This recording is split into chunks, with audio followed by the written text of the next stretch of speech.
Hey guys, what's up? Welcome back to today's edition of The Fishing Teacher, and thanks for joining us for the video. I really appreciate you guys making some time for it. Guys, today I'm going to talk about the Megabass Edo Shiner jerkbait. We haven't talked about this a lot on the channel. This is one of my favorite jerkbaits as the spring gets on up towards April and May. A little bit larger profile jerkbait. I'm going to go over some of the reasons why it's so successful and sort of the conditions that it excels in this time of year particularly. Also guys, big thank you out there to everybody that has been hitting that subscribe button here to The Fishing Teacher. I'd like to encourage everybody to do that if you'd be inclined to. It's a good way to support the channel, so much appreciated there.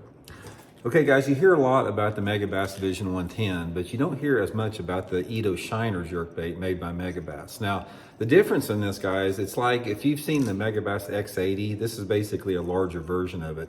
It's about probably 3/4 of an inch larger than the Megabass Vision 110, and the profile is a little bit larger too. It's got a little bit higher side on it, a little bit wider across the back there, and the lip on it is dives a little bit deeper here. But the main difference in the Edo Shiner, aside from the size difference, is the action that it has on it, different than the Megabass Vision 110. The Edo Shiner is an aggressive jerkbait. When you jerk the thing, it really makes hard side-to-side jerks like that. You know, a Vision 110 is a little bit more subtle, but the Edo Shiner is probably twice as aggressive as far as a side-to-side swing when you jerk the jerkbait. And this is really attractive to fish as that water temperature starts warming up in the springtime of the year. Now, early in the year, if you guys have been watching many of my videos, you know I like a little bit smaller jerkbait. I talk about my finesse jerkbaits a lot when it's really cold.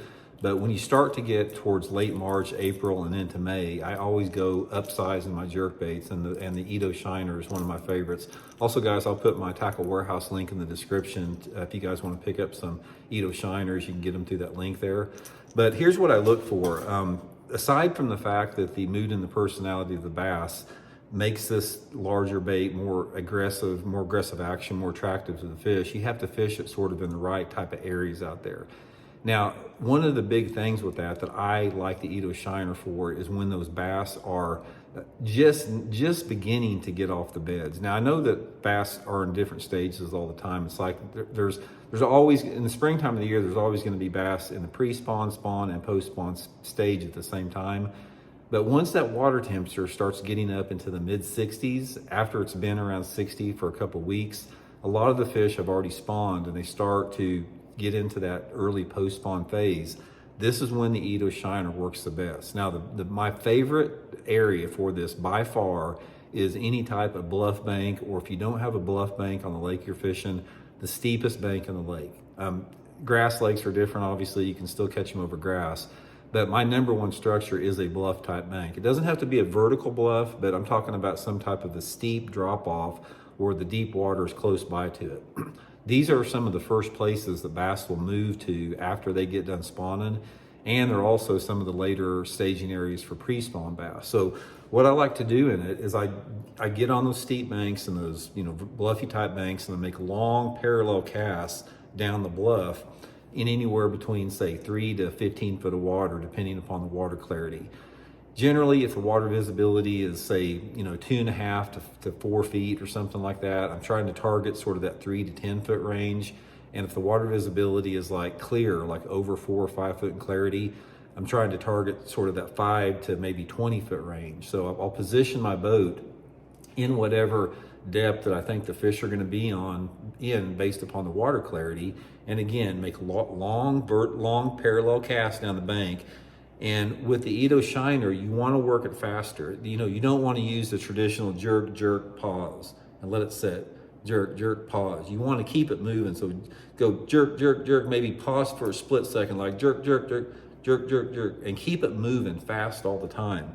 You want to create a reaction strike with this particular Edo Shiner, and you do that by moving it faster.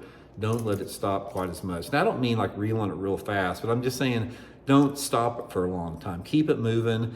Make your jerks a little bit sharper snaps on there, which gets this thing darting side to side a little bit more. And those post-spawn bass can't resist it. And it's especially good if you have some type of a windy day. The cloud cover is not really that important, although I do like a little bit of cloud cover. It doesn't have to be like completely cloudy. But you'll find that on those windier days, when that wind's blowing, 10 to 20 miles an hour, that is when this works the best. And you can catch some big ones on it too that time of year. So anyway, guys, give it a try, something a little different. Again, I'll put my Tackle Warehouse link in the description to this bait. I usually fish it on, anywhere between 8 to 12 pound test fluorocarbon line, and just a great bait during April and May specifically. So hope it helps out. We'll talk later.